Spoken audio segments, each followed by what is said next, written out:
কোরবানির বিধান সম্পর্কে। কোরবানির বিধান কি? বিধান বলতে পাঁচের এক, তাই না? ফরজ, ফরজ বা ওয়াজিব একই জিনিস। ফরজ নাকি সুন্নাত, হ্যাঁ হ্যাঁ, নাকি মুবাহ জায়েজ, হারাম মাকরুহ তো নয়, তাই না? তো হারাম মাকরুহ দুটো বাদ গেল। এখন থাকলো কি? হয় সুন্নাত, আর না হইলে ফরজ ওয়াজিব, না হয় জায়েজ। কোনটা? সুন্নাতে মুআক্কাদা অধিকাংশ আইম্মায়ে কেরামের নিকটে, সবার নিকট নয়। তাহলে মাসলা ইখতিলাফ রয়েছে। এটি ইজমার মাসলা না, মুত্তাফাক আলাই, সর্বসম্মতিক্রমে না। যত শরীয়তের মাসলা আছে দুই ভাই বিভক্ত, হয় বিল ইজমা, সর্বসম্মতিক্রমে স্বীকৃত, যেমন 5 ওয়াক্ত নামাজ ফরজ। ইখতিলাফ আছে নাকি? কেউ 4 বলেছে, কেউ 6 বলেছে। 17 রাকাত ফরজ, কোন মযহাবে আছে যে না 17 না 15 বা 19 আছে? তাহলে অনেক মাসাইল রয়েছে, মৌলিক মাসাইলগুলি, যেগুলি মুত্তাফাক আলাই মাসাইল, সর্বসম্মতিক্রমে সমস্ত উম্মতের ইজমার ঐক্যমত। আর দ্বিতীয় রকমের মাসলা মাসাইল হচ্ছে মুখতালাফি, মানে তাতে মতভেদ রয়েছে, মতভেদপূর্ণ মাসালা। তো কুরবানি সুন্নাতে মুআক্কাদা এটি হচ্ছে একটি মত, অধিকাংশ আইম্মায়ে কেরামের। আর আরেকটি মত হচ্ছে যে কুরবানি ওয়াজিব। কুরবানি ওয়াজিব, ওয়াজিব মানে ফরজ, ওয়াজিব ফরজ পার্থক্য নেই, ভাষার শুধু পার্থক্য, শুধু হানাফি মাযহাবে সামান্য পার্থক্য করা আছে, অন্য মযহাবে কোনো পার্থক্য নেই। আর এমনিও আবিধানিক আরবি ভাষায় কোনো পার্থক্য নেই। ওয়াজিব মানে আবশ্যক, ফরজ মানে আবশ্যক, একই অর্থে। তো প্রতিশব্দ বলা যেতে পারে। কোরবানি ওয়াজিব কার কাছে? হানাফি মযহাবে। তার মযহাবের মধ্যে হানাফি মযহাব প্রসিদ্ধ মত হচ্ছে কোরবানি ওয়াজিব। আর বিখ্যাত একজন ইমাম শেখুল ইসলাম ইবনে তাইমিয়া রাহিমাহুল্লাহ, তিনিও কোরবানিকে ওয়াজিব বলেছেন। তাহলে সালাফি আইম্মায়ে কেরাম বা উলামায়ে কেরামদের মধ্যে ইবনে তাইমিয়া রাহিমাহুল্লাহ কোরবানিকে ওয়াজিব বলেছেন। বাকি অধিকাংশ সালাফি ওলামা, তারপরে ইমাম শাফি, মালিক, আহমদ, সবার নিকটে কোরবানি সুন্নতে মুআক্কাদা। সুন্নাত কিন্তু তাকিদপূর্ণ, মানে গুরুত্বপূর্ণ সুন্নাত। তাহলে সুন্নাত মুআক্কাদা যখন বললাম, তাহলে সুন্নাত দুই ভাগে বিভক্ত, কিছু আছে তাকিদপূর্ণ আর কিছু তাকিদ নেই। যেমন বেতর সুন্নাতে মুআক্কাদা, ফজরের সুন্নাত সুন্নাতে মুআক্কাদা, কিন্তু জোহরের সুন্নাত, মাগরিবের সুন্নাত, এশার সুন্নাত, এগুলো সুন্নাত। এগুলোকে সুন্নাতে মুআক্কাদা আমাদের দেশের লোকেরা বলে যে 10 রাকাত বা 12 রাকাত সুন্নাতে মুআক্কাদা। এটা ভুল কথা, বুঝতে পারছেন এবারে?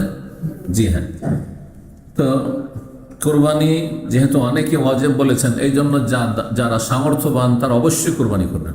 যারা সামর্থ্যবান তারা অবশ্যই কোরবানি করবেন, কিন্তু কোরবানি করতে গিয়ে সীমা লঙ্ঘন করবেন না। লাখ লাখ টাকা দিয়ে প্রতিযোগিতা, কম্পিটিশন, হ্যাঁ, ভাইরাল হওয়ার জন্য, হ্যাঁ আমি করতে পেরেছি, এরা কিছুই নাকি পায় না। এরা নিছক দুনিয়াদার। এদের নেই নামাজ, কোরবানি কিসের তাদের? বেনামাজের কিসের কোরবানি? এদের নেই আকিদে, হয় সেকুলার।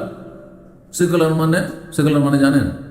সেকুলার মানে ধর্মগুলির ক্ষেত্রে আমি নিরপেক্ষ। মানে ইসলাম যেমন আমার কাছে, তেমনি আমার কাছে খ্রিস্টান ধর্ম, হিন্দু ধর্ম। আমি এই ইসলামের পক্ষেও না, হ্যাঁ, আর আমি হিন্দু ধর্মের পক্ষেও না, আর খ্রিস্টান ধর্মের পক্ষেও না। এটি কুফরি কথা না? আপনি কার পক্ষে? হয় ইসলামের পক্ষে আসেন, তাহলে মুসলিম আপনি আল্লাহর কাছে, জান্নাতে, না হলে জাহান্নামী। সুতরাং যে বলবে যে আমি সেকুলার মাইন্ডের লোক, মানে ধর্মের ক্ষেত্রে আমি নিরপেক্ষ ভূমিকা পালন করি, সে কাফের, মুসলিম না। মুসলিম সমাজে যা জেনারেল শিক্ষিত অধিকাংশ এরকম। আর যারা মাদ্রাসা শিক্ষিত তারা অধিকাংশ বেদাতি, মাজারপন্থী। তাহলে বাঁচে কি? হ্যাঁ, বাঁচে আর কি? দেখেন, যারা ধর্মকর্ম করছে মাদ্রাসা ভিত্তিক, তাদের অধিকাংশ মাজারপন্থী, পীরপন্থী, পথভ্রষ্ট, বড় বড় শিরকে লিপ্ত রয়েছে।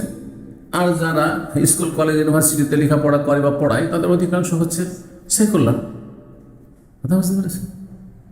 এই জন্য জান্নাতের সংখ্যা 1000-এ 1 শুধু। হাদিস আছে না? আল্লাহ বোঝার তৌফিক দান করুন, আল্লাহ আমাদের হেফাজত করুন। আর মুসলিম জাতির দুর্দশা আজকে এই জন্য যে সংখ্যা তো মেলায় দেখছি, কিন্তু কাজের বেলা একটিও নেই। কাজের বেলা একটিও নেই। নবী সাল্লাল্লাহু আলাইহি ওয়াসাল্লাম ভবিষ্যৎবাণী, সহিহ বুখারীতে একটি হাদিস রয়েছে যে মানুষ এক সময় এমন 100টি উটের মতো হবে যে লা তাজিদু ফীহি রাহিলা। 100টি উট আছে আপনার বাড়িতে, আপনার পালে, কিন্তু একটিও চড়ার মতো না। মানে কোনোটাই আপনাকে পিঠে চড়িয়ে আপনাকে গন্তব্যস্থানে পৌঁছাতে পারবেন না, সব অকেজ। বুঝতে পারছেন না? তো মুসলিম জাতি এরকম হয়ে গেছে। আল্লাহ হিদায়াত দান করুন। ইমাম বুখারী বলেছেন বাবু সুন্নাতুল উযহিয়া, এই অধ্যায় হচ্ছে কুরবানির আদর্শ। আচ্ছা, কুরবানি কেন বলা হয়? কুরবানি শব্দের কিন্তু আরবি নয়, এটি উর্দু ফার্সি থেকে এসছে বাংলায়। কোরবানি কোরবানি শব্দ হিসাবে আরবিতে নেই, কিন্তু আরবিতে আছে কোরবান আছে। আরবিতে কি আছে? কোরবান শব্দটি আছে। আদম আলাইহিস সালামের দুই ছেলে হাবিল এবং কাবিল, দুইজনে আল্লাহর নৈকট্য অর্জনের জন্য কি করেছিলেন? কোরবানি করেছিলেন। কোরবানি করেছে। এর কাররাবা কোরবানান, কোরবানি শব্দ নেই। যখন তারা উভয়ে আল্লাহর নৈকট্য অর্জনের জন্য কিছু উৎসর্গ করলেন, কাররাবা কোরবান। তো কোরবানিকে কোরবানি যে বলা হয়, ওই কোরবান শব্দটি ফার্সিতে আর উর্দুতে গিয়ে কোরবানি হয়ে গেছে। আর বাংলায় ওইটি বাংলার উপরে প্রভাব, যেহেতু মুসলিমদের বাংলার ওপর প্রভাব রয়েছে কিসের? উর্দু ফার্সি রয়েছে। কারণ আমাদের এক সময় শাসকরা মোগল আমলে ছিল, তাদের রাষ্ট্রীয় ভাষা ফার্সি ছিল। তার ভারত উপমহাদেশে উর্দু ভাষাটিকে মুসলিমদেরই ভাষা বলে গণ্য করা হয়, যার ফলে বাংলায় অনেক উর্দু বা ফার্সি শব্দ রয়েছে, ওখান থেকে কোরবানি শব্দটি এসছে। তাহলে কোরবানিকে কোরবানি কেন বলা হয়? কারণ এর মাধ্যমে আল্লাহর কি হয়? কোরবান হাসিল হয়, মানে নৈকট্য অর্জন হয় বা সান্নিধ্য লাভ হয়। এই জন্য কোরবানিকে কোরবানি বলা হয়। ওয়াসজুদ ওয়াক্তারিব, আল্লাহ সূরা আলাকা বলছেন সিজদা করো এবং আল্লাহর নৈকট্য হাসিল করো, মানে সিজদার মাধ্যমে, তার নামাজের মাধ্যমেও আল্লাহর নৈকট্য অর্জন হয়। যেমন জবাই করে, পশু জবাই করে নিজেও খাবেন, অন্যকে খাওয়াবেন, এর মাধ্যমে আল্লাহর নৈকট্য অর্জন হয়। ইয কাররাবা কোরবান ফাতাকুব্বিলা মিন আহাদিহিমা, আদমের এক ছেলের কোরবানি কবুল করা হল। ওয়ালাম ইউতাকাব্বাল মিনাল আখার, কিন্তু দ্বিতীয় জনের আল্লাহ কবুল করলেন না, কারণ ওর অন্তরে ভেজাল ছিল। আসলে ও ঠকামি কাজ করেছে, ঠিকা সারা কাজ করেছে। ঠিকা সারা শব্দটি ব্যবহার হয় আপনাদের অঞ্চলে? সবাই বুঝেন না কিন্তু এটি, মানে যেমন কন্ট্রাক্টের কাজ, আজকাল যারা লেবারি কাজ করা, রাজমিস্ত্রি কন্ট্রাক্ট দিয়ে দেন বিল্ডিং, আপনার বিল্ডিংয়ের 12টা বাজে ছেড়ে দিল, তাড়াতাড়ি উঠিয়ে দেন। চাষাবাদে কন্ট্রাক্ট দিয়ে দেন, এত টাকা তোমার চুক্তি থাকলো, ঠকামির শেষ নেই। বুঝছেন না? তো যে ব্যক্তি ইখলাসের সাথে করবে না, সে যেন, আজকাল অধিকাংশ লোক যারা নামাজও পড়ে দেখেন, এত তাড়াতাড়ি নামাজ পড়ে, মনে হচ্ছে আল্লাহ ওকে ঠিকে দিয়েছে কন্ট্রাক্ট, যে তোকে 17 পড়তে হবে, আর এক এক রাকাতে 2টো সেজদা করতে হবে। মুরগি ঠোকর মারা, রুকু থেকে সোজা হচ্ছে না। 20 রাকাত তারাবিও ঠিকে নিয়েছে আল্লাহর কাছে, সুন্নতের খেলাফ। আর 20 রাকাত তারাবি 20 মিনিটে শেষ। আর যদি আধা ঘন্টা করে তো সেটা বড় হিসান করে দিল, ঠিক আছে। আর নামাজ কন্ট্রাক্ট না, এইসব নামাজ কবুল হয় না আসলে। এর যে ফসাল্লে ফাইন্না কালাম তোসাল্লে, নবী সাহেব 3 বার করে ফিরে যাও, আবার পড়ো, নামাজই পড়ো না। কথা বোঝা গেছে? অস্চুদ, সেজদা করো এবং সেজদার মাধ্যমে আল্লাহ নৈকট্য অর্জন করো। তাহলে এ তো সুযোগ যে যত আমি লম্বা সালাত পড়বো, নামাজ পড়বো, যত দীর্ঘ সময় আমি সিজদা পড়ে থাকবো, যত দীর্ঘ সময় দাঁড়িয়ে সূরা কিরাত করবো, যত আমি দোয়া করবো, তত বেশি আল্লাহর কাছাকাছি হবে। আমি এখান থেকে সরবো কেন? মন চাই না সরতে সালাদ থেকে। এইরকম মন মানসিকতার সালাত হইতে হবে। ঠিক তো তেমনই পশু কোরবানি করার বিষয়টি। তো যাই হোক, কোরবানি উর্দু শব্দ, ফার্সি শব্দ, যদিও আরবি, আসলটা আরবি, কিন্তু কোরবান শব্দটি মানে এই জবাই করা কোরবানি নয় আরবিতে, ওর মানে নৈকট্য অর্জন করা। আরবিতে তাহলে কোরবানি কি বলা হয়? এই যে উদহিয়া, উদহিয়া, উদহিয়া। উদহিয়া থেকে আজকাল আরবি ভাষার ব্যবহার হয় তদহিয়া, মানে ত্যাগ স্বীকার করা। ত্যাগ স্বীকার করা, আপনি ত্যাগ স্বীকার করছেন। আপনি প্রতি বছর আপনি কোরবানি করছেন বেশ কিছু পয়সা খরচ করে, এবং আপনি টাকা পয়সার ক্ষেত্রে ত্যাগ স্বীকার করে আপনি আল্লাহ সন্তুষ্টি সেটা জবাই করে আপনি গরিব মিসকিনকে খাওয়াচ্ছেন, নিজের আত্মীয় স্বজনকে খাওয়াচ্ছেন, সুসম্পর্ক মানুষের সাথে বহাল রাখছেন, আপনি নিজেরও খাচ্ছেন, নিজের ছেলে মেয়েদেরকে খুশির দিনে খাওয়াচ্ছেন। ত্যাগ স্বীকার করা তদহিয়া থেকে উদহিয়া। এই জন্য ঈদকে ঈদুল আজহা বলা হয়। কি বলা হয়? ঈদুল আজহা বলা হয়। এটা হচ্ছে শুদ্ধ। আর বাংলাভাষীদের কিছু ক্যালেন্ডারগুলিতে আমরা ছোটকালে দেখতাম ঈদ উদ্দোহা লিখা থাকতো। এটি ভুল কথা। ঈদ উদ্দোহা নয়, কি ঈদুল আজহা, ঈদুল আজহা। জদও বলবেন না আর জদও নয়, ঈদুল আজহা। কিন্তু আমাদের দেশে যেহেতু এই জদ শব্দটি নেই ওইভাবে, সুতরাং হয় আজহা বলতে হবে, ঈদুল আজহা, আর না হলে আধা। এখন এক শ্রেণীর লোকেরা আরবি পড়লে তখন দ বানিয়ে দেয়, আর নিজের ভাষায় বললে তখন জ হয়। যখন বলছে রমজান মাস তখন রমজান বলছে, আর ওই লোককে যখন তেলাওয়াত করতে দেওয়া হচ্ছে শাহরুর রামাদান, ভুল এটা। ওই শব্দটি বলছেন, আর যখন কোরআন পড়ছেন তখন দন বানিয়ে দিচ্ছেন আপনি। আর রমজান মাস কেন তো বলছেন আপনি, রমজান মাস বলেন। বোঝা গেছে না? শুদ্ধ উচ্চারণ করেন, আর না হলে আপনি বাড়াবাড়ি করেন না। যাই হোক, কি বলছিলাম, ঈদুল আজহা বলবেন, ঈদুল দোহা নয়। দোহা মানে হচ্ছে কুরবান, সকালবেলার সময়টি, যখন সকাল সকাল সকাল 7টা 8টা 9টা 10টা এই সময়টাকে দোহা বলা হয়, কোরবান। দুপুর আর ভোরের মাঝামাঝি যে সময়টি, ওটাকে বলা হয় দোহা। তো ওই সময়টি তো আসলে সূক্ষ্ম সময় নয় ঈদ পড়ার, বরং ঈদ পড়ার আউ্বল ওয়াক্ত হচ্ছে সূর্য ওঠার 15 মিনিট পরে, ইশরাকের পরে পরে। যদিও সেটা মাথার ওপর সূর্য আসা পড়ে তো জায়েজ, কিন্তু যত তাড়াতাড়ি পড়বেন তত উত্তম। এই জন্য ঈদুল আজহা শব্দটি ঈদুল দোহা নাই। তো ক্যালেন্ডার ঘড়িতে ভুল লেখা হইতো এক সময়, আজকাল আলহামদুলিল্লাহ অনেকটা সংশোধন হয়েছে, মানুষ সচেতন হয়েছে। ওয়াকাল ইবনে ওমর, আব্দুল্লাহ বিন ওমর রাদিয়াল্লাহু তাআলা আনহু বলেন, হে সুন্নাতুন ওয়া মারুফুন। আব্দুল্লাহ বিন ওমর সাহাবী, সেই যুগে ফেকারে পরিভাষাগুলি ছিল না, সুন্নাত, সুন্নাতে মুআক্কাদা, তো এটা ফরজ ওয়াজিব এগুলো ছিল না। কিন্তু নবী সাল্লাল্লাহু আলাইহি ওয়াসাল্লাম সাহাবায়ে কেরামের আমলে কি ছিল? নবী সাল্লাল্লাহু হুকুম করেছেন করব, নিষেধ করেছেন করব না। কোন সাহাবী জিজ্ঞেস, ইয়া রাসূলুল্লাহ, এটা কি জরুরি হুকুম না ছাড়লেও চলবে? যেমন আজকাল, আচ্ছা সে কেউ যদি দাড়ি না রাখে তো কেমন হয়?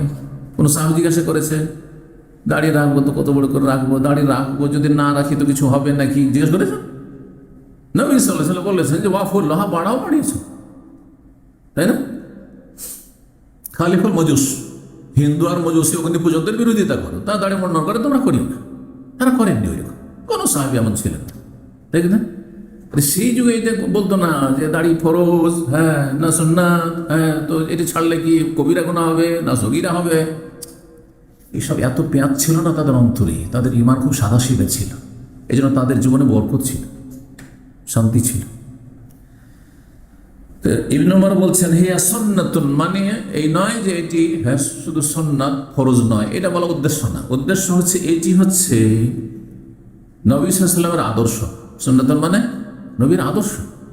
নবী সাল্লাল্লাহু আলাইহি ওয়াসাল্লাম এই কোরবানির বিধান ছেড়ে গেছেন। ও মারুফুন, এবং ইসলামী শরীয়তে সেটি হচ্ছে সুপরিচিত, সর্বজন বিদিত, সবার জানা। এটি সবাই, যে কোনো মুসলিম জানবে যে হ্যাঁ কোরবানি ইসলামে আছে। মারুফ, মারুফ মানে ভালো কাজ হয়। মারুফ শব্দের অনেক ব্যাপক অর্থ রয়েছে। কখনো তা'মুরুনা বিল মারুফ মানে ভালো কাজের উপদেশ দেবে, আর মারুফ মানে হচ্ছে আসলে সুপরিচিত, সবার জানা, আরাফা ইয়ারেফ থেকে শাব্দিক অর্থ। মারুফ মানে ওরফে, প্রথাতে মানুষরা যেটা জানে, সবার জানা। অনেক প্রথা আছে যেগুলো সবাই জানে, যেটা করতে হয়। বড় একজন চলে আসলে ছোট বয়সে আছে, ওর জন্য চেয়ার ছেড়ে দেবে, এটা আমাদের সমাজ, তাই না? সবাই জানে এটা। তো মারুফ ওরফ থেকে, আর ওরফ মানে হচ্ছে প্রথা। তাহলে মারুফের শুধু একটি অর্থ নাই। আরবি ভাষা এত অলঙ্কারপূর্ণ ভাষা এবং এত আপনার রিচ ভাষা যে এতে অনেক ব্যাপকতা আছে। যেখানে যেমন অর্থ বেশি ভালো হয় সেখানে সেভাবে অর্থ করবে না। তো ইসলামে কোরবানি হচ্ছে মারুফ, ভালো কাজ, এ অর্থ করা যাবে। সবার জানা, প্রতিটা মুসলিমের জানা বিষয়টি। এমন নয় যে মুসলিম অথচ কোরবানি জানা না, কারণ প্রকাশ্যে প্রতি বছর কোরবানি হচ্ছে, কেউ জানবে না একজন মুসলিম, তার মানে ও মুসলিম সমাজে থাকার মুসলিমদের সাথে কোনো সম্পর্ক নেই ওর। এই জন্য রাশিয়ার আগে রাশিয়ার নাম কি ছিল? Soviet union. যখন মুসলিম দেশগুলি এই কমিউনিস্টরা, এই জালেম কমিউনিস্টরা, অভিশপ্ত নাস্তিকরা সে মুসলিম দেশগুলি দখল করেছিল এবং রক্তাক্ত বিপ্লব নিয়ে এসেছিল 1917-তে, তারপরে এই জালেমদেরকে আল্লাহ 70 বছর ছাড় দিয়েছিলেন, ছেড়ে দেননি। যে কোনো জালেমের বয়স হচ্ছে 70 থেকে 100, এর বেশি না, এর বেশি না, এর মধ্যে শেষ হয়ে যাবে যে কোনো জালেম পৃথিবীতে। মানব জাতির ইতিহাস যখন থেকে লেখা শুরু হয়েছে প্রমাণ করে যে কোনো জাতির উত্থান 100 বছর বেশি ছিল না। যত উঠে যাক না কেন 100 বছর যেতে যেতে আবার পড়তে লাগবে, পড়তে ডাউন হইতে লাগবে। এমনকি 600-700 বছর যে মুসলিম যুগ ছিল ভারত মহাদেশে মোগলদের আর অন্যান্যদের মিলে, তো তার মধ্যে উত্থানের যুগ শক্তিশালী যে সময়টা মুসলিমরা ছিল 100 বছর ছিল, উঠেছে আর উঠে 100টা বছর ধরে রাখতে পেরেছে। আর তারপরে পড়তে শুরু হয়েছে, এই পড়তে পড়তে পড়তে গিয়ে ব্রিটিশদের গোলাম হয়ে গেল। কি যে জালেমদেরকে আল্লাহ চাপিয়ে দিলেন তাদের শিরকের জন্য, তাদের কুফরির জন্য, তাদের মাজার পূজার জন্য, তাদের গুমরাহির জন্য। হ্যাঁ, এবং তারা রাফেজি শিয়াদেরকে বড় বড় পদ দিয়েছিল, হিন্দুদেরকে বড় বড় পদ দিয়েছিল, আর তাদের কোনো শিক্ষা চর্চা তেমন তারা করেনি। কেন ইসলামিক ইউনিভার্সিটি কেন নেই? 600-700 বছর রাজত্ব করবে, কেন একটা ইসলামিক ইউনিভার্সিটি নেই? হ্যাঁ, তাজমহল তো আছে, আর কত কি আছে, কবরের ওপর তাজমহল তৈরি করা হয়েছে, কিন্তু ইউনিভার্সিটি কোথায়? শিক্ষার চর্চা কোথায়?